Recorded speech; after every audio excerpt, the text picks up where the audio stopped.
বিশ্বকাপের মঞ্চে নিজের প্রথম ম্যাচে গোল করার পর ঠিক এভাবেই সিজদায় লুটিয়ে পড়েন সুইডেনের ইয়াসিন আয়ারি।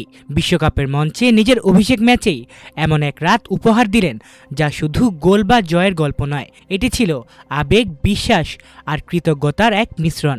ম্যাচের শুরুতেই গোল করে দলকে এগিয়ে দেওয়ার পর তিনি আর স্বাভাবিক উদযাপনে থাকেননি। দুই হাত আকাশের দিকে তুলে কিছুক্ষণ স্তব্ধ হয়ে দাঁড়িয়ে থাকেন, যেন বাবার দেশের বিপক্ষে এই মুহূর্তের ভারটুকু একসাথে বুকের ভেতর জমে গেছে। এরপরই তিনি নত হয়ে পড়েন, মাঠের ঘাস ছুঁয়ে সিজদায় লুটিয়ে পড়েন, চোখ বন্ধ করে সৃষ্টিকর্তার প্রতি কৃতজ্ঞতা জানান। এমন এক মুহূর্তে যেখানে আনন্দের চেয়ে বেশি ছিল আবেগের ভার, আর সেই দৃশ্যই মুহূর্তেই ছড়িয়ে পড়ে পুরো বিশ্বে। বাবার দেশ তিউনিসিয়া আর নিজের জন্মভূমি সুইডেন, এই দুই দেশের মুখোমুখি লড়াইয়েই ছিল ইয়াসিনের বিশ্বকাপ অভিষেক। ম্যাচের আগেই আলোচনায় ছিলেন তিনি, কিন্তু ম্যাচ শেষে পরিণত হন পুরো বিশ্বের নজরের কেন্দ্রবিন্দুতে, কারণ শুরু থেকেই তিনি বুঝিয়ে দেন এই রাতটা তারই। ম্যাচের মাত্র ৬০ মিনিটে সুইডেনকে এগিয়ে দেন ইয়াসিন আয়ারি। গোলটি করার পরপরই তার উদযাপনে নেমে আসে এক অদ্ভুত নীরবতা।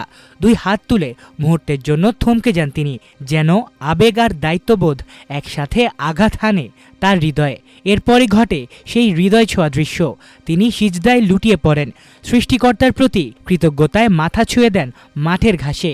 সেই মুহূর্তেই ছড়িয়ে পড়ে সামাজিক যোগাযোগ মাধ্যমে, হয়ে ওঠে বিশ্বকাপের অন্যতম আবেগ ঘন দৃশ্য। কিন্তু ইয়াসিন এখানেই থামেননি। প্রথমার্ধেই তিনি শুধু গোলই করেননি, বরং সুইডেনের আরেকটি গোলের পেছনেও গুরুত্বপূর্ণ ভূমিকা রাখেন। তার নিখুঁত পাস থেকে তৈরি হয় সুযোগ, যা থেকে আসে আরও একটি গোল। অর্থাৎ ম্যাচের নিয়ন্ত্রণ পুরোপুরি ছিল তার পায়ের নিচে। দ্বিতীয়ার্ধে আবারও নিজের জাত চেনান তিনি। বক্সের বাইরে থেকে নেয়া এক দুর্দান্ত শটে বল জালে জড়িয়ে দেন ইয়াসিন, নিশ্চিত করেন নিজের জোড়া গোল। এবার আর কোনো দ্বিধা ছিল না, কোনো বাধা ছিল না আবেগের সামনে।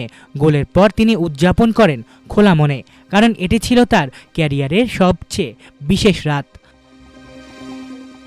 ম্যাচটি শুধু একটি জয় ছিল না, ছিল এক আবেগ ঘন গল্পের পূর্ণতা, যে গল্পে আছে বাবার স্বপ্ন, জন্মভূমির পরিচয় আর নিজের নির্বাচিত দেশের প্রতি দায়বদ্ধতা। ইয়াসিনের বাবা আজ্জুজ আয়ারি একসময় তিউনিসিয়ায় ফুটবলের স্বপ্ন দেখলেও তা পূরণ হয়নি। পরে সুইডেনেই ছেলের হাত ধরে সেই স্বপ্ন বাস্তব হয়েছে।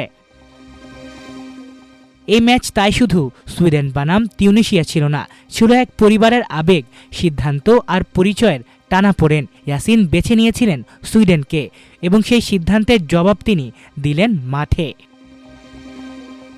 গোলের পর সিজদার সেই দৃশ্য, চোখ বন্ধ করে কৃতজ্ঞতার সেই মুহূর্ত, সব মিলিয়ে বিশ্বকাপে এক নতুন আবেগের গল্প লিখে গেলেন ইয়াসিন আয়ারি। ফুটবল ইতিহাসে এমন গল্প বারবার আসে না, আর এলেও এতটা নিখাদ আবেগ খুব কমই ছোঁয় মানুষের হৃদয়। আলিফ চৌধুরী, আমার দেশ স্পোর্টস।